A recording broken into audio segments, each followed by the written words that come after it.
பாவிகளுடைய வழி அல்லது துன்மார்க்கனுடைய வழி, நீதிமான்களுடைய வழி, இந்த ரெண்டுக்கும் என்ன வித்தியாசம், அந்த வழியிலே என்ன நடக்கும் என்பதை குறித்து நாம் இந்த நாளிலே தியானிப்போம். ஏசாயா 30:21.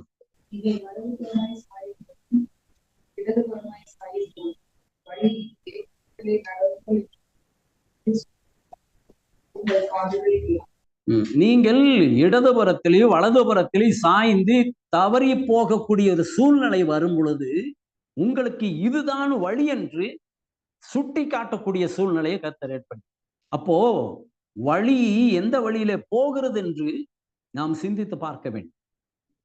நான் எந்த பாதையிலே நான் வந்தேன் என்று நாம் நினைத்து பார்ப்போம். நான் போகக்கூடிய வழியை நாம் அறிந்தோம்.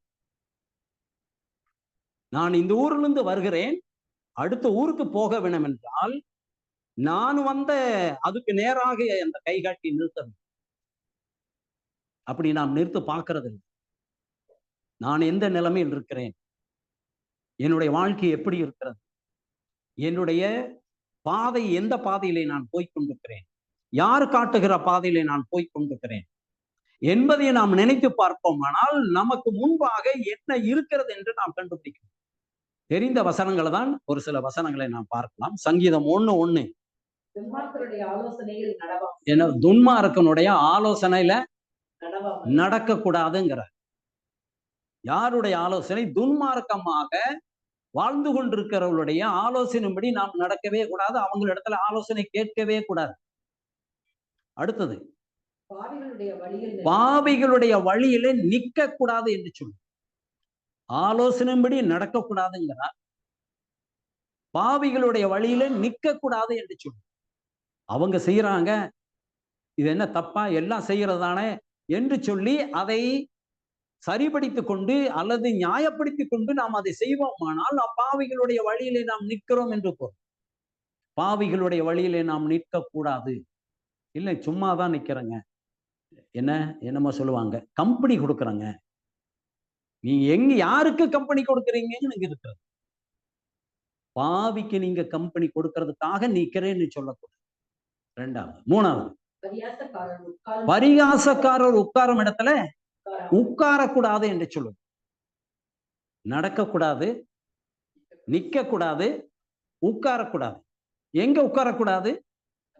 பரியாசக்காரர் இருக்கக்கூடிய இடத்துல கேலி கிண்டல் பண்ணிட்டு உட்கார்ந்து கும்மாளம் போட்டுட்டு இருப்பாங்க. அவங்களுடைய இடத்துல நீங்க என்ன செய்யக்கூடாது? உட்காரக்கூடாது. அப்ப நம்மளையும் என்னதான் நினைப்பாங்க? பரியாசக்காரர் தான் நினைப்பாங்க. உலகத்தோடு ஒத்து போறவங்கன்னு சொல்லுவோம். 5-6 வசனம் தான். துன்மார்க்கன் நியாயத்தீர்ப்பிலே கொண்டு வந்து நிறுத்துவார். பாவிகள் நீதிமான்களுடைய சபையிலே நிலை நிற்க மாட்டாங்க. அப்ப துன்மார்க்கனுடைய நிலைமை என்ன, பாவிகளுடைய நிலைமை என்னன்னு பாருங்க. நாம் இந்த பட்டியலில் இருக்கிறோமா? நான் துன்மார்க்கமா இருக்கிறேனா, பாவியா இருக்கிறேனா, அல்லது நீதிமானா இருக்கிறேன்? 6வது வசனம், கர்த்தர் நீதிமான்களுடைய வழியை அவர் அறிந்திருக்கிறார், துன்மார்க்கருடைய வழியோ அழியும் என்று சொல்றார். இங்க 2 வழிகளை பார்க்கிறோம். அழியக்கூடிய வழி நீதிமான். வசனம் என்ன சொல்லுது? வழியை அவர் அறிந்திருக்கிறார். நீதிமானாக வாழ்ந்து கொண்டிருக்கிறவங்க அவனுடைய வழியை கர்த்தர் அறிந்திருக்கிறார். அழிவுக்குள்ளாக கொண்டு போக மாட்டார். ஆனால் துன்மார்க்கன் தானே அழிவை தேடிக்கிறான். அப்பேற்பட்டவர்களோடு நம்ம ஐக்கியம் வைத்துக் கொள்ளலாமா? ஃப்ரெண்ட்ஷிப் வைத்துக் கொள்ளலாமா? நான் போயிட்டு இருக்கிற வழி கர்த்தருக்கு தெரியும். சொல்ல முடியுமா? எல்லா காரியமும் அவருக்கு தெரியும். நம்முடைய காரியம் அவருக்கு தெரியுமா? சங்கீதம் 25:12 வாசி. கர்த்தருக்கு பயப்படுகிற மனுஷன் எவனோ அவனுக்கு தாம் தெரிந்து கொள்ள வழியை போதிப்பான். யாரு பயப்படுவான் என்ற கேள்வி. துன்மார்க்கனா நீதிமானா? நீதிமான் தான் கர்த்தருக்கு பயப்படுகிற பயத்தில் இருப்பான். அவனுக்கு என்ன செய்வாராம்? தாம் தெரிந்து கொண்டிருக்கிற வழியை அவர் தாம். அப்ப தேவனிடத்தில் அன்பு கூறுவர்களுக்கு சகலமும் நன்மைக்குத்தான் நடக்கிறது என்று நாம் விசுவாசிக்க. நாம் நீதிமானாக இருப்போமா? நம்முடைய வழியை அவர் அறிந்திருக்கிறார். அவருக்கு தெரியும். நிச்சயமாக தோல்வியான நிலைமைக்கு கொண்டு போய் நிறுத்த மாட்டார். இக்கட்டான சூழ்நிலையில கொண்டு வந்து நம்மை நிறுத்த மாட்டார். கர்த்தருக்கு காத்திருக்கிறவர்கள் ஒருவரும் வெட்கப்பட்டு போக மாட்டார். ஆண்டவரே, நீர் தான் நடத்தணும், உங்களுடைய சித்தம் என்னமோ அது நடக்கும் அப்படின்னு அவர் சமூகத்துல நாம் ஒப்பு கொடுத்து விடுவோமானால் எல்லாவற்றையும் அவர் பார்த்துக்கணும். ஆபிரகாம் ஈசாக்கை பலி செலுத்த போகும்போது கீழே கேட்கிறான், அப்பா எல்லாமே இருக்கிறது, விறகு இருக்குது, தீவெட்டி இருக்கிறது, எல்லாமே இருக்கிறது, ஆனா ஆடு மட்டும் இல்லையே. என்ன பதில் சொல்லுகிறான்? கர்த்தருடைய பர்வதத்திலே பார்த்து கொள்ள. அவனுடைய விசுவாசம் அது. என்ன நிலைமையில அவன் போய்கொண்டிருக்கிறான். அப்படி நம்ம சொல்ல முடியுமா? தான் பெற்றெடுத்த ஒரே பேரான குமாரன் ஏக புத்திரன் என்று பாராமல் அப்படின்னு சொல்லுகிறான். ஒரே மகன் தான் இருக்கிறான், அதையும் பலி செலுத்த சொல்லுகிறான். பலி செலுத்துகிறதுக்காக கொண்டு போய் கொண்டிருக்கிறான். அவனுடைய மனநிலைமை எப்படி இருக்கும்? விசுவாச வார்த்தை, விசுவாச அறிக்கை செய்கிறான். கர்த்தருடைய பர்வதத்திலே பார்த்து கொள்ள. அவனுடைய விசுவாசத்தை, விசுவாச அறிக்கையை கர்த்தர் கனப்படுத்தினாரே. சரியான நேரத்திலே கொண்டு போய் நிறுத்தி பலிபீடத்திலே அவனை கிடைத்து வைத்து கத்தி எடுத்து ஓங்கி வெட்டும் பொழுதுதான் நிறுத்து. அவன் விசுவாச அறிக்கை, நெக் ஆஃப் மூமெண்ட் சொல்றாங்கல்ல, அந்த கடைசி கடைசி நிமிடத்திலே கர்த்தர் தன்னுடைய காரியம். இப்பொழுதும் கர்த்தர் அப்படி செய்ய வல்லமை. விசுவாசிக்கிறீங்களா? ஒண்ணுமே நடக்கல, எந்த சோர்ஸும் இல்லையே, எந்த சிம்டம்ஸும் இல்லையே அப்படின்னு நாம் நினைத்து கொண்டிருக்கிறோம். அது முன்னாடி காட்ட வேண்டிய அவசியம் இல்லை. எந்த அளவுக்கு நம்ம விசுவாசிக்கிறோம் என்பதை கர்த்தர் கடைசி வரைக்கும் நாம் அந்த விசுவாசத்துல நிற்கிறோமா என்று கர்த்தர். சங்கீதம் 32:8.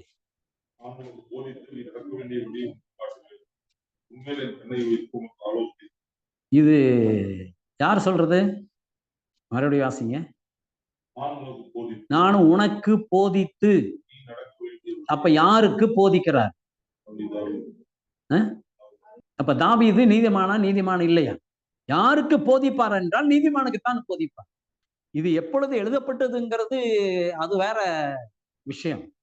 ஆனால் கர்த்தர் தம்மை நேசிக்கிறவர்களுக்கு, தன்னிடத்திலே நம்பிக்கை இருக்கிறவங்களுக்கு, தனக்கு பயப்படுகிற பிள்ளைகளுக்கு தம்முடைய வழி அவர் காட்டுவார், போதிப்பார். போதித்து வாசிங்க. உண்மையில என்னை கண்ணை வைத்து உனக்கு ஆலோசனை சொல்லுவேன். ஆலோசனை யாரு சொல்றான்? கர்த்தர் சொல்லுகிறார். நம்ம ஆலோசனை யாரிடத்திலே போய் கேட்கிறோம்? மனுஷனிடத்துலதான் கேட்கிறோம். ஆலோசனைக்கே கர்த்தர் யாருதான்? ஆலோசனைக்கே தெய்வம் யாருதான்? கர்த்தர் தான். வசனத்திலே தாவீது உறுதிப்படுத்துகிறார், நான் ஆலோசனை கர்த்தர், நான் உனக்கு ஆலோசனை சொல்லுவேன். எப்படி சொல்லுவாராம்? உண்மையில் என் கண்ணை வைத்து அப்படின்னு. அப்படின்னா என்ன அர்த்தம்? அவருடைய கண்காணிப்புக்குள்ளாக நாம் இருக்கிறோம். எத்தனை பேர் விசுவாசிக்கிறீங்க? நாம அவருடைய கண்காணிப்பில இருக்கிறோம். ஆகவேதான் அவர் ஏற்ற வேளையிலே, செய்தியிலே, எல்லா சூழ்நிலையிலும், சபையிலும், தனிப்பட்ட முறையிலும் கர்த்தர் நம்மேல கண்ணு வைத்திருக்கிறதுனாலதான் நமக்கு ஆலோசனை சொல்லுங்க. நீ செய்கிறது சரியில்லை, நீ போய்கொண்டிருக்கிற வழி சரியில்லை என்பதை கர்த்தர் நம்மேல வைத்திருக்கிற அன்பினாலே, அக்கறையினாலே, கருசனையினாலே அவர் நமக்கு ஆலோசனை சொல்லுங்க. ஆலோசனை சொல்லி வாசிங்க.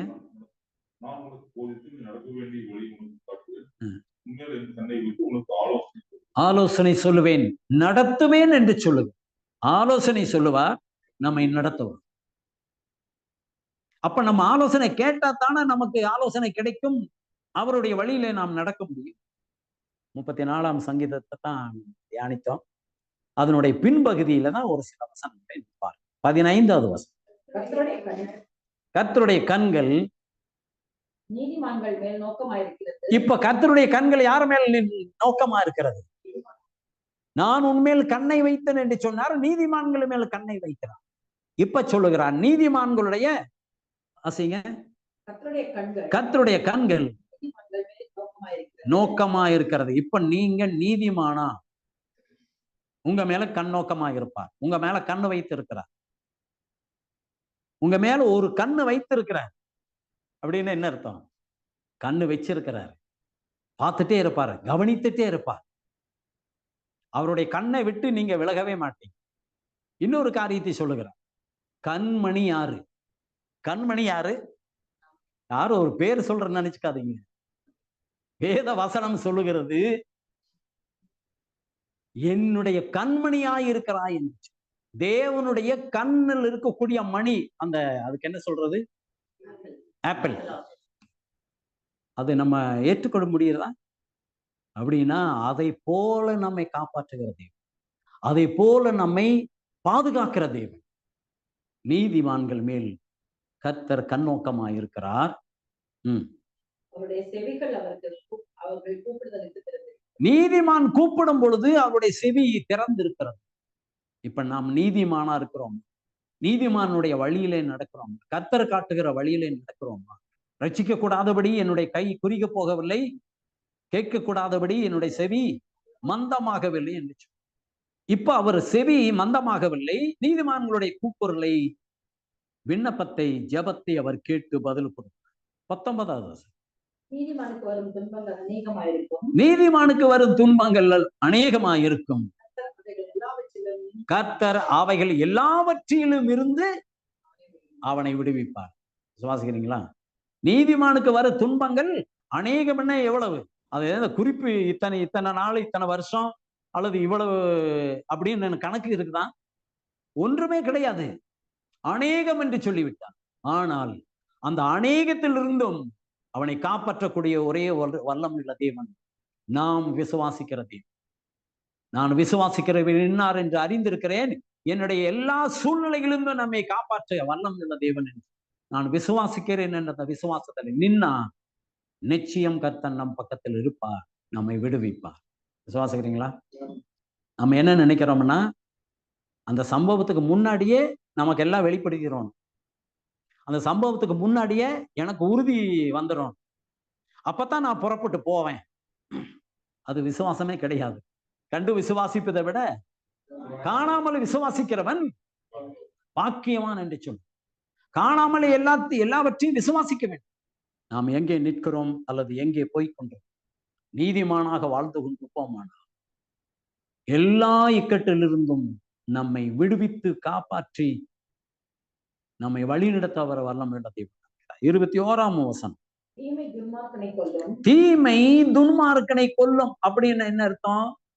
துன்மார்க்க என்னதான் செய்துட்டு இருக்கிறான்? தீமைதான் செய்துட்டு இருக்கிறான். நல்லது செய்யறதே கிடையாது, நல்ல வழியில் அவன் நடக்கிறதே கிடையாது. அந்த தீமையே தான் அவனை கொல்லும், அந்த தீமையே தான் அவனுக்கு விரோதமாக செயல்படும். அதனாலேயே அவன் பாதிக்கப்படுவான். அடுத்தது, நீதிமானை பகைக்கிறவர்கள் குற்றவாளிகளாக மாறுவார். நான் நீதிமான், என் மேல யாராவது குற்றம் சுமத்தினா பாதிப்பு யாருக்கு? யார் குற்றம் சாட்டினார்களோ அவர்களுக்கு தான் பாதிப்பு. நீதிமானுக்கு ஒரு பாதிப்பும் வராது. விசுவாசிக்கிறீங்களா? பொய்யாக சொல்லிட்டாங்களா, குற்றவாளியாக தீர்த்துட்டாங்களா, செய்யாத பாவத்தை செய்துட்டார்கள் என்று சொன்னார்களா, பேசாத ஒரு வார்த்தையே அவர் இட்டுக்கட்டி சொல்லிட்டாங்க அப்படின்னு சொல்றாங்களா நம்ம மேல? நீங்கள் பொய்யாக சொல்லப்படுவீர்களானால், உங்கள் மேல் பொய்யான குற்றம் சாட்டப்படுவீர்களானால் யார் நீங்க? விசுவாசிக்கிறீங்களா? நீங்க பாக்கியவதிகள், பாக்கியவான். இப்ப துன்மார்க்கனும் நீதிமானுக்கும் இருக்கக்கூடிய ஒரு வித்தியாசத்தை நாம் பார்ப்போம். எசேக்கியேல் 33:8 வாசி. இப்ப நம்ம எந்த லிஸ்டில் இருக்கிறோம்னு பார்த்துக் கொள்ள வேண்டும். அதனுடைய சம்பவங்கள் எல்லாம் பார்க்கும் பொழுது நாம் நீதிமானா அல்லது அக்கிரமக்காரனா என்று நம்மை நாமே நிதானித்து பார்த்துக் கொள்ள வேண்டும். 8வது வசனத்தில் நான் துன்மார்க்கனை, கர்த்தர் சொல்லுகிறார், நான் துன்மார்க்கனை நோக்கி, துன்மார்க்கனே நீ சாகவே சாவா என்று சொல்லுகையில், துன்மார்க்கன் தன்னுடைய துன்மார்க்கத்தில் இராதபடி எச்சரிக்கத்தக்கதாக அதை அவனுக்கு சொல்லாமல் போனால் அந்த துன்மார்க்கன் தன்னுடைய அக்கிரமத்திலே சாவான். ஆனாலும் அவனுடைய இரத்த பழியை உன் கையிலே கேட்பேன் என்று சொல்றார். துன்மார்க்கமா வாழ்ந்து கொண்டிருக்கிறவர்களுக்கு ஒரு சான்ஸை கொடுக்க வேண்டும். மனம் திரும்புறதுக்கான ஒரு சூழ்நிலை அவர்களுக்கு உருவாக்கி கொடுக்க வேண்டும். அவர் செய்கிற தவறுகளை நாம் எச்சரித்து அவர்களுக்கு புத்தி சொல்ல வேண்டும், ஆலோசனை சொல்ல வேண்டும். அப்படி சொல்லாமல் இருப்போமானால் அவன் மனம் திரும்பாது இருக்கிறதுக்கு, அவன் அழிந்து போகிறதுக்கு, அவன் நஷ்டப்பட்டு போகிறதுக்கு நான் என்னவாக மாறுகிறேன்? இரத்த பழியை என் மேல் சுமத்திக் கொள்வேன். ஆகவேதான் நற்செய்தி நாம் மற்றவங்களை சொல்ல வேண்டும். நாம் பெற்றிருக்கிற அனுபவத்தை மற்றவங்களுக்கு சொல்ல வேண்டும்.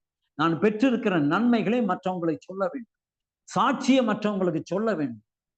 அவர்களுடைய பாவத்தை நேருக்கு நேரா சுட்டி காட்டாமல் நம்முடைய அனுபவத்தை சொல்லி, நீங்கள் எவ்வளவு பெரிய பாவம் செய்திருந்தாலும் அத்தனை பாவத்தையும் மன்னிக்கக்கூடிய ஒரே ஒரு தெய்வம், அத்தனை பாவத்தை கழுவி சுத்திகரிக்கக்கூடிய ஒரே ஒரு ரத்தம், அது ஆண்டவராய் இயேசு கிறிஸ்துவினுடைய ரத்தம் என்று நீங்கள் சொல்லும் பொழுது அவர்களுடைய அழிவுக்கு நீங்கள் காரணமாயிராமல் அவர்கள் மனம் திரும்புறதுக்கு நீங்க காரணமாயிரு.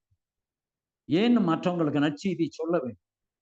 நாம் நீதிமானா இருப்பேன் ஆனால், இயேசு கிறிஸ்துவினுடைய பிள்ளையா இருப்பேன் ஆனால், ரட்சிக்கப்பட்டிருப்பேன் ஆனால், அவரிடத்துல அந்த அநேக நன்மைகளை நான் பெற்றிருப்பேன் ஆனால் அதை மற்றவங்களை சொல்ல வேண்டும். இல்லை என்றால் இரத்த பலி என் மேல வரும். அந்த அந்த துன்மார்க்கன் சாவான் என்றால் அதுக்கு காரணம் நான் தான். ஏனென்றால் நான் சொல்லவில்லை. எனக்கு தெரிகிறது, சத்தியம் என்னவென்று தெரிகிறது. அவனுக்கு சத்தியம் தெரியும், சத்தியத்தையும் தெரியாது. சத்தியத்தினுடைய ஆழம் அவனுக்கு தெரியாது. வசனம் தெரியும். எங்கே போய் கொண்டிருக்கிறார்கள்? கிறிஸ்தவ ஆலயத்துக்கு போய் கொண்டிருக்கிறார்கள். ஆனா வாழ்க்கை துன்மார்க்கமான வாழ்க்கை. அவனுக்கு யாரு சொல்ல முடியும்? நம்ம தான் அவர்களை சொல்ல வேண்டும். அடுத்த வசனம். துன்மார்க்கன் தன்னுடைய வழியை விட்டு திரும்பும்படி நீ அவனை எச்சரித்தும், அவன் தன்னுடைய வழியை விட்டு திரும்பாமல் பண்ண நீ எச்சரித்து விடுகிறாய், புத்தி சொல்லுகிறாய், நற்செய்தி சொல்லுகிறாய். அவன் திரும்பாமல் போனால் அவன் தன்னுடைய அக்கிரமத்திலேயே சாவான் என்று. அந்த ரத்த பலி நம்ம மேல வராது. நாம் சொல்ல வேண்டியதான் நம்முடைய கடமை. நீயும் உன்னுடைய ஆத்மாவை ஆத்மாவை எப்படி தப்புவிக்கிறார்? தன்னுடைய ஆத்மாவை தப்புவிக்கிறதுக்கு என்ன செய்யும்? துன்மார்க்கனுக்கு சத்தியத்தை போய் சொல்லுங்க. நீ நேரடியாக அவனை தாக்கக்கூடாது. நீ அப்படி செய்கிற, இதை செய்கிற, அதை செய்கிற என்று சொல்லி நேரடியாக குற்றம் சாட்டக்கூடாது. கிறிஸ்துவனுடைய அன்பை எடுத்து சொல்ல வேண்டும். உனக்காகத்தான் இயேசு கிறிஸ்து சிலுவையிலே மரித்தார், உனக்காகத்தான் பாடுபட்டார், உனக்காக சிலுவையிலே தன்னுடைய பரிசுத்தமுள்ள ரத்தத்தை சிந்தினார். அந்த பரிசுத்தமுள்ள ரத்தம் சகல பாவங்களை நீக்கி சுத்திகரிக்கும் என்று இந்த நற்செய்தியை அவனுக்கு சொல்ல வேண்டும். சொல்லுகிறோமா? ஜெயில் ஊழியத்தில் காரியங்களை குறித்து அப்பப்போ ஒவ்வொரு சம்பவத்தை நான் சொல்லுவேன். அவன் கொலைகாரன், கொள்ளைக்காரன். அவன் நேரடியா போய் நீ என்ன தப்பு செஞ்ச அப்படின்னு போய் கேட்காம இன்டைரக்டா அவனிடத்துல நான் சம்பாஷிப்பேன். நீ செய்தது சரிதானா? என்னுடைய பார்வையில நான் கரெக்டா தான் செஞ்சிருக்கிறேன். ஒத்துக்கவே மாட்டான். அவன் தன்னுடைய வியூல பாக்குறான், நான் செய்தது சரிதான். எனக்கு முன்னாடியே ஒரு தப்பு நடக்கும்போது நான் கொலை செய்யாத என்ன செய்ய முடியும்? என்னால தாங்க முடியல, கொலை செய்துட்டேன். நீ ஒரு கொலைகாரன் அப்படின்னா அவன் ஏற்றுக்க வேணாம்? நான் செஞ்சது சரிதான் அவன் பேசிக்கொண்டிருக்கிறான். அடுத்தது என்னன்னா, அப்ப நீ செய்து சரிதான்னா நீ இங்க இருக்கக்கூடாது, நீ ஜெயிலில் இருக்கக்கூடாது, நீ வெளியில இருக்கணும். ஏன் உள்ள வந்த? சமுதாயம் உன்னை ஏற்றுக்கொள்ளாது, அரசாங்கம் உன்னை விட்டு விடாது, அரசாங்கம் உன்னை ஏற்றுக்கொள்ளாது. நீ செய்தது சரிதான் என்று ஏற்றுக்கொள்ளாது. சட்டம் உன்னை தண்டிக்கிறது. ஆகவே உள்ளே வந்தது. நீ நிம்மதியா இருக்கிறாய் என்று ஒரே ஒரு கேள்வி கேட்பேன். நீ செய்தது சரிதான், ஒத்துக்கிறேன். நிம்மதி இருக்குதா என்று கேட்கும் பொழுது அவனுடைய முகமே மாறிவிடும். தனிப்பட்ட முறையில ஜெயிலுக்குள் இருக்கக்கூடிய வாழ்க்கையை அந்த சூழ்நிலையை பார்த்தால்தான் அப்படியே முகம் சோர்ந்து அவன் முகத்தை கீழே தள்ளி விடும், தலை குனிந்து விடுவான். ஒண்ணு கவலைப்படாத, நீ செய்த பாவத்துக்காக இயேசு கிறிஸ்து ஏற்கனவே சிலுவையில் அறையப்பட்டிருக்கிறார். உனக்காக அவர் ரத்தம் சிந்திருக்கிறார். நீ நம்பிக்கையோடு விசுவாசத்தோடு நீ செய்தது தவறு என்று சொல்லி அவரிடத்துல மன்னிப்பு கேட்பாயானால் உன்னுடைய பாவத்தை மன்னிக்கிறதுக்கு இயேசு கிறிஸ்து ரத்தம் போதுமானது. அவர்கள் அப்படி செய்யும் பொழுது அவரை விடுதலை ஆகிறார். அந்த நிம்மதி இல்லாத நிலைமையில் இருந்து அவங்களுக்கு ஒரு சந்தோஷம். அதை அனுபவித்து அநேக சாட்சிகளை நான் கேட்டேன். துன்மார்க்கன் துன்மார்க்கத்திலே அழிந்து போகிறது கர்த்தருக்கு விருப்பம் அல்ல. நாம் நற்செய்தி சொல்லும் பொழுது, அவர்களை எச்சரிக்கும் பொழுது, அவர்களை தன்னுடைய வழியை விட்டு திரும்பும். அந்த இரத்த பலி நம்மேல வராது. நாம் நம்முடைய ஆத்மாவை நாம் காத்துக்கொள்ள. அடுத்தது பாருங்க. மனுபுத்திரனே, இஸ்ரவேல் வம்சத்தாரை நோக்கி, எங்கள் துரோகங்களும் எங்கள் பாவங்களும் எங்கள் மேல் இருக்கிறது. நாங்கள் சோர்ந்து போனோம். நாங்கள் பிழைப்பது எப்படி என்று நீங்கள் சொல்லுகிறீர்கள். ஆண்டவர் குறிக்கிறது என்னவென்றால், நான் துன்மார்க்கனுடைய மரணத்தை விரும்பாமல், துன்மார்க்கனுடைய மரணத்தை நான் விரும்பாமல், துன்மார்க்கன் தன்னுடைய துன்மார்க்கமான வழியை விட்டு திரும்பி பிழைப்பதையே வரும். துன்மார்க்கன் துன்மார்க்கத்தினுடைய வழியை விட்டு திரும்ப வேண்டும் என்றுதான் விரும்பும்.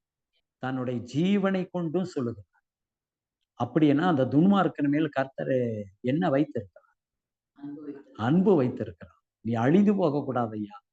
நீ அழிந்து போகிறதுக்காக நான் வர, உன்னை காப்பாற்றுகிறதுக்கு தான் நான் வந்திருக்கிறேன். ஒருவராவது கெட்டு போகிறது தேவனுடைய சித்தம் அல்ல. எல்லோரும் மனம் திரும்ப வேண்டும் என்று அவர் பொறுமையோடு காத்து. அடுத்த வசனம். ஜீவனை கொண்டு சொல்லுகிறேன், இஸ்ரவேல் வம்சத்தாரே, உங்கள் பொல்லாத வழிகளை விட்டு திரும்புங்கள். நீங்கள் ஏன் சாக வேண்டும் என்றார் அப்படி சொல்லு. மனுபுத்திரனே, நீ உன் ஜனத்தின் புத்திரரை நோக்கி, நீதிமான் துரோகம் பண்ணுகிற நாளிலே, நீதிமான் இப்பொழுது சொல்லுகிறான், நீதிமான் துரோகம் பண்ணுகிற நாளிலே அப்படின்னு சொன்ன என்ன அர்த்தம்? பாவம் செய்கிற நாளிலே நீதிமானாக வாழ்ந்து கொண்டிருக்கிறான். அவன் பாவம் செய்கிற நாளிலே அவனுடைய நீதி அவனை காப்பாத்தாது. ஒரே ஒரு தப்பு செஞ்சிட்டான் நீதிமான். அவன் செய்த நீதி எல்லாம் இவனை காப்பாற்றாது. நீதிமானா வாழ்ந்து கொண்டிருக்கிறான். ஆனா ஒரு தப்பு செய்யும் பொழுது அவன் செய்த அத்தனை நீதியும் இவனை காப்பாற்றாது என்று வேதவசனம் சொல்லும். அடுத்தது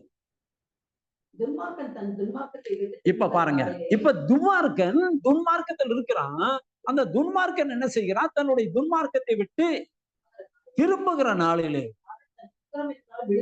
அவன் தன்னுடைய அக்கிரமம் செய்தான் இல்ல, முன்னாடி வாழ்ந்தான் இல்ல அக்கிரமாக, அதனால விழுந்து போவதில்லை. இப்ப நீதிமானுக்கும் அக்கிரமக்காரனுக்கும் இருக்கக்கூடிய சூழ்நிலையை பார்த்து விட்டீர்களா? நீதிமான ஒரு தப்பு செய்யும் பொழுது அவனுடைய நீதி இவனை காப்பாற்றவில்லை. ஆனா துன்மார்க்கன் அவன் மனம் திரும்பும் போது அவனுடைய துன்மார்க்கத்திலே செய்தானே அத்தனை காரியமும் இவனுக்கு பாதிப்பே இல்லை. அக்கிரமத்திலே அவன் விழுந்து போக மாட்டான். அக்கிரமத்திலே விழுந்து போவது இல்லை என்று சொல்லுகிறான். நீதிமான் பாவம் செய்கிற நாளிலே தன்னுடைய நீதியினாலே பிழைப்பதும் இல்லை. ஐயோ, இத்தனை செஞ்சிருக்கிறனே, ஒரு தப்பு தான் செஞ்சிட்டேன், தப்பிக்கவே முடியாது. கர்த்தர் எப்படி நியாயம் செய்கிறார் என்று இந்த ஒரு காரியத்திலே. அப்ப அதே போலதான் தாவீது என்ன செய்து, ஒரு காரியத்தை தான் செய்தான் தவறு, ஆனால் அதுக்கு தண்டிக்கணும். அவன் எவ்வளவுதான் பக்தி இருந்தாலும் அது இவனை காப்பாற்றவில்லை. ஆனால் அவன் செய்த ஒரே ஒரு காரியம் என்ன? தவறு செய்து விட்டான். அதுக்கு பின்னாடி அவன் தவறு என்று நேரடியாக சுட்டி காட்டும் பொழுது என்ன செய்தான்? அவன் ரட்டுடுத்தி சாம்பல் உட்கார்ந்து உபவாசம் இருந்து கர்த்தருடைய சமூகத்திலே மன்றாடி மன்னிப்பு கேட்கிறான். அவனுடைய அந்த பாவத்துக்கு தண்டனையை கர்த்தர் கொடுத்து விடுகிறார். சில பாவங்கள் நியாய தீர்ப்புக்கு முந்திக் கொள்ளணும். கடைசி காலத்துலதான் அதுக்கெல்லாம் தண்டனை இல்லை. இந்த உலகத்திலேயே தண்டனை கிடைத்து வரும். மரணத்துக்கு ஏதுவான பாவமும் உண்டு, மரணத்துக்கு ஏது அல்லாத பாவமும் உண்டு என்று சொல்லும். அப்ப நம்ம செய்கிற பாவத்துக்கு இந்த உலகத்திலேயே தண்டனை உண்டு. துன்மார்க்கனுடைய வழி, நீதிமானுடைய வழி. நாம் எந்த வழியில நிற்கிறோம்? ஒருத்தர் சொன்னார், நான் நான் என்று சொல்லுகிற அந்த வார்த்தை யார் சொன்னா? கேருப். யார் கேருப்? பிசாசானவன். அவன் யார்? தூதர்களுடைய அந்த கமிட்டியில இருந்த தலைவன். நான் எங்கே ஏறுவேன்? வானத்துக்கு ஏறுவேன் என்று சொன்னான். அது பிசாசுக்குரிய வார்த்தை என்று சொன்னார். சரி, ஆனால் இயேசுக்கு வந்தவர் என்ன சொல்ற? நானே வழி, நான் வானத்தில் இருந்து இறங்கின அப்பம். அந்த நான் என்ற அந்த சொல்லை மாற்றுகிறதுக்காக நான் நானே கர்த்தர், இருக்கிறவராகவே இருக்கிறேன், உயிர்த்தெழுதலும் ஜீவனமா இருக்கிறேன். பவுலப்போஸ்தலன் சொல்லுகிறார். நான்னு சொன்னாரா பவுலப்போஸ்தலன்? நான் அல்ல, கிறிஸ்துவே என்று சொல்லு. அப்போ பிசாசான சொன்ன அந்த வார்த்தையை மாற்றி நான் தான் என்று சொன்னார். நானே வழி, நானே சத்தியம், நானே ஜீவன் என்று சொன்னார். இதை பிடித்து கொண்டு பவுல் சொல்லுகிறார், நான் அல்ல. அப்படின்னு என்ன அர்த்தம்? நான் வழி இல்லை, நான் சத்தியம் இல்லை, நான் ஜீவன் அல்ல, இயேசு கிறிஸ்து தான் வழி, இயேசு கிறிஸ்து தான் ஜீவன், இயேசு கிறிஸ்து தான் சத்தியம் என்பதை பவுல் அப்போஸ்தலன் சுட்டிக்காட்டு. நான் ஒன்றும் இல்லை என்று. இயேசு கிறிஸ்து அதான சொன்னாரு. இயேசு கிறிஸ்து என்ன சொன்னாரு? நான் சுயமா வரல, பிதாதான் அனுப்பிச்சு தந்தாரு. நான் சுயமா பேசல, அவர் என்ன பேச சொல்றாரு அதை பேசல. நான் சுயமா இதை எல்லாம் செய்யல, அவர் செய்ய சொல்றான்னு நான் செய்கிறேன். எப்பொழுது தேவனுக்கு ஏன் அப்படி சொல்றாரு? அவர்தான் தேவன், அவர்தான் கர்த்தர், சர்வ வல்லமையில அவர்தான், மேசியா அவர்தான், இரட்சகர் அவர்தான். ஆனால் இந்த பூமியிலே 100க்கு 100 மனிதனா இருந்ததுனாலே மனிதன் எப்படி தேவனிடத்திலே உறவாட முடியும், உறவாட வேண்டும் என்பதை கற்றுக் கொடுக்கிறதுக்கு அதையெல்லாம் செய்யும். அந்த மேன்மையை கொள்ளை பொருளாக நான் எடுத்துக்கொள்ளவில்லை என்று சொல்லுவேன். நமக்கு மாதிரியை காட்டு. நாம் எந்த வழியில் இருக்கிறோம்? நீதிமொழிகள் 3ஆம் அதிகாரம் 6வது வசனம். உன்னுடைய வழிகளில் எல்லாம் அவரை நினைத்துக்கொள்,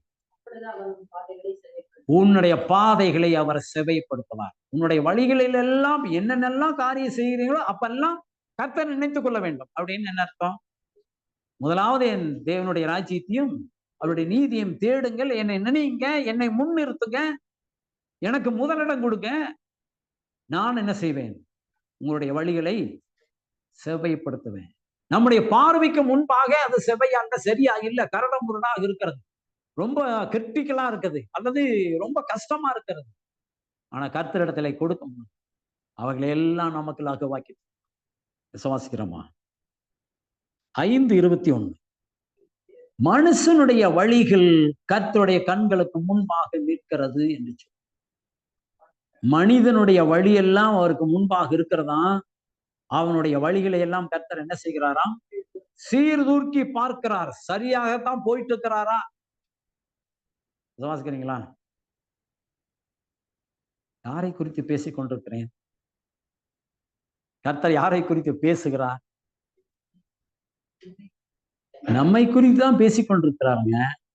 நம்ம அப்படியே பைபிளோடு நம்ம சார்ந்து விடக்கூடாது. ஏன் அதை சொல்லுகிறார் என்றால், நாம் மாற வேண்டும் என்பதற்காக. நம்மேல் அக்கறையுள்ளவராக அவரை பேசிக் கொண்டிருக்கிறார். நமக்கு சத்தியத்தை சத்தியமாக சொல்லிக் கொண்டிருக்கிறார். அவர் சீர்தூக்கி பார்க்கிறார். நம்ம சரியான பாதையில தான் போய்கொண்டிருக்கிறோமா என்பதை அவர் கணிக்கிறார். நான் உங்களுக்கு கணிக்க முடியாது. ஆனா கர்த்தருடைய சமூகத்துல நீங்க வரும் பொழுது, நீங்க எந்த பாதையில் இருக்கிறாங்க, யாருடைய ஆலோசனை நடக்கிறீங்க, நீங்க போய்கொண்டிருக்கிறது சரிதானா என்று எல்லாவற்றையும் அவர் இந்த வசனத்துல யாரை குறித்து சொல்லுகிறார்? நீதிமானை குறித்தா அல்லது அக்கிரமக்காரனை குறித்தா? மனிதனுடைய வழிகள். பொதுவா சொல்றாரா குறிப்பிட்ட நபரை சொல்றார்? பொதுவாக சொல்லுகிறார். எல்லா மனிதனுடைய வழியும் கர்த்தருடைய கண்களுக்கு முன்பாக இருக்கு. அவன் நீதிமானா இருக்கலாம், அல்லது அக்கிரமக்காரனா இருக்கலாம், துன்மார்க்கனமா இருக்கலாம்.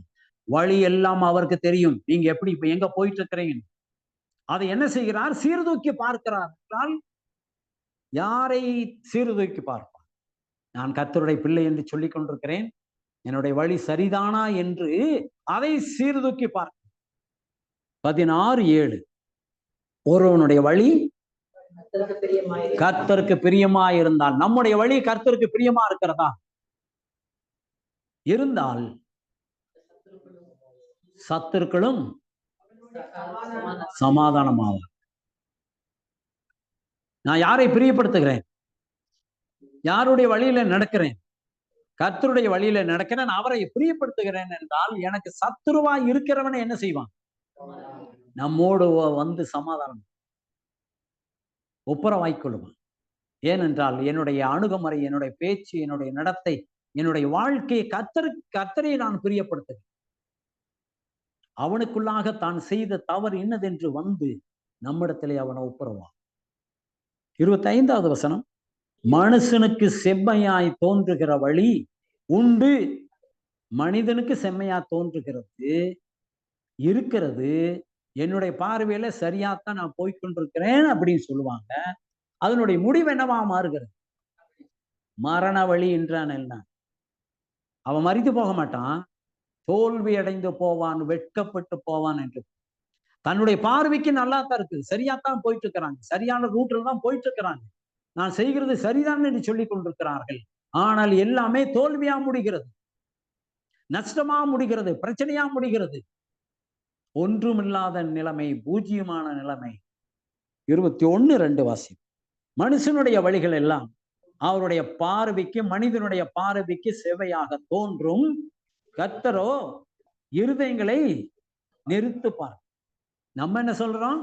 சரியாத்தான் போயிட்டு இருக்கணும். அவர் என்ன செய்கிறார்? நம்மை நிறுத்து பார்க்க. நிறுத்து பார்த்து என்ன செய்வார் நினைக்கிறீங்க? ஏன் நிறுத்து பார்க்கிறார்? என்னுடைய திட்டத்தின்படி இவங்க செய்யறாங்களா எப்படி பார்க்கிறார்? 2 இடத்துல இருக்கிறது கிராஸ். இந்த இடத்துல கர்த்தருடைய திட்டம் இருக்குது, கர்த்தருடைய சட்ட திட்டங்கள் இருக்கிறது. இந்த இடத்துல அவன் நின்று கொண்டிருக்கிறான். சீர்தூக்கி பார்க்கும் பொழுது இந்த சட்ட திட்டங்கள் எல்லாம் கீழே போகுது, இவன் மேல போறான். அப்படின்னு என்ன அர்த்தம்? இந்த வழியிலே இவன் நடக்கவில்லை என்ற. சீர்தூக்கி பார்க்கும் பொழுது இவன் மேல போயிட்டு இருக்கான். அப்படின்னா இதுதான் ஓங்கி நிற்கிறது, இதன்படி இவன் நடக்கவில்லை. சீர்தூக்கி பார்க்கும் பொழுது சரியில்லை என்று சொன்னார், அவர் தண்டிக்கிறார் அல்லது புத்திமதிகளை சொல்லுகிறார், அவனுக்கு ஆலோசனை சொல்லி அவன் நடக்க வேண்டிய வழியிலே நடத்தக்கூடியது. 28:18 உத்தமனாய் நடக்கிறவன் ரட்சிக்கப்படுவான், மாறுபாடான இரு வழிகளில் நடக்கிறவன் அவற்றிலே ஒன்றிலே விழுவான் என்று சொல். இரு வழியில் 2 வழி, 2 விதமான வேஷம் போடுறது. ஆலயத்துக்கு வரும்போது ஒரு வேஷம், வேலையில ஒரு வேஷம், வெளியில ஒரு வேஷம், வீட்டுல ஒரு வேஷம். வசனம் என்ன சொல்லிட்டு இருங்க? ஏதாவது ஒண்ணுல விழுவீங்க, ஏதாவது ஒரு காரியத்துல நீங்க சிக்கிக்குவீங்க, ஏதாவது ஒரு காரியத்துல நீங்க வெட்கப்பட்டு போவீங்க. இரு வழியில நம்ம நடக்கக்கூடாது, இரு மனம் நமக்கு இருக்கக்கூடாது. ஒரே சிந்தை, ஒரே எண்ணம், ஒரே நோக்கம். கர்த்தருடைய வழி செம்மையான வழி. நீதிமானுக்கு தன்னுடைய வழியை அவர் காண்பிப்பார், நீதிமானுக்கு அவர் துணை நிற்பார். நாம் எந்த வழியிலே போகிறோம்? யார் நீதிமான்? இப்போ கேள்வி என்னன்னா, நீங்க நீதிமானா? தயக்கம் ஏன் வருதுன்னு எனக்கு தெரியல. நான் இயேசு கிறிஸ்து ரத்தத்தினாலே நான் கழுவப்பட்டிருக்கேன். நான் முற்றிலும் 100க்கு 100 நீதிமான் அல்ல. ஆனா நீதிமானை நோக்கி நான் பயணம் மேற்கொண்டிருக்கிறேன். அந்த பாதையில தான் நடந்து போய் கொண்டிருக்கிறேன். எனக்கு ஆலோசனை சொல்லுகிறவர், என்னை வழி நடத்துகிறவர், அவருடைய வழியில நான் போய்கொண்டிருக்கிறேன். நீதிமானாக மாறும்படியாக மாறிக்கொண்டே இருக்கிறேன். ஒரே நாள்ல நடக்கிற காரியம் அல்ல. நம்முடைய வாழ்நாள் முழுவதும் அந்த நீதியின் பாதையிலே நான் நடக்கும் பொழுது முற்றிலுமாக கடைசி நேரத்திலே அது ஒரு நாள்ல நடக்கிறது அல்ல. அந்த மறுரூபம் என்பதான் நீதிமானாக மாறுகிறதுக்கு என்னை ஒப்பு கொடுத்து இருக்கிறேன். அந்த பாதையிலே நடந்து போய்கொண்டே இருக்கிறேன். அந்த கடைசி நேரம் வரும் பொழுது அப்பொழுது நான் மறுரூபமாக்கப்பட்டு நீதிமான் என்ற நிலைமைக்கு நான் போய்விடுவேன். விசுவாசிக்கிறீங்களா? அவர் இருக்கிற வண்ணமாகவே நாம் இருக்க போகிறோம். அவருடைய வழியை விட்டு விலகுவோமானால் நம்முடைய வழியிலேயே நாம் சாவோம், தோல்வி அடைவோம், வெட்கப்படுவோம். தீர்மானம் உங்களுடையது. ஒப்பு கொடுக்கும். அன்புள்ள கர்த்தாவை துதிக்கிறோம். துன்மார்க்கன் தன்னுடைய வழியை விட்டு திரும்பும் பொழுது அவனை நீர் மன்னித்து அவனை ஏற்றுக்கொள்கிறீர். துன்மார்க்கன் செய்த அந்த துன்மார்க்கத்தினாலே அவனுக்கு பாதிப்பு வராது, விழுந்து போக மாட்டான். நீதிமான ஒரு காரியத்திலே அவன் விழுந்து போகும்போது அவன் செய்திருக்கிற நீதி அவனை காப்பாற்றாது, அவனை தப்புவிக்காது. அன்புள்ள கர்த்தாவே, எங்கள் மேல் அன்புள்ளவராக, கரிசனையுள்ளவராக நாங்கள் எந்த பாதையிலே நிற்க வேண்டும், யாருடைய ஆலோசனைப்படி நடக்க வேண்டும், யாரிடத்துல ஆலோசனை கேட்க வேண்டும் என்பதை எங்களோடு கூட இடைப்பட்டதுக்காக துதிக்கிறோம். கரங்களை ஒப்புக் கொடுக்கிறோம். தொடர்ந்து ஆவியானவரை கிரியை இயேசு கிறிஸ்துவின் விலையேற பெற்ற நாமத்தில் ஜெபிக்கிறோம் பிதாவே.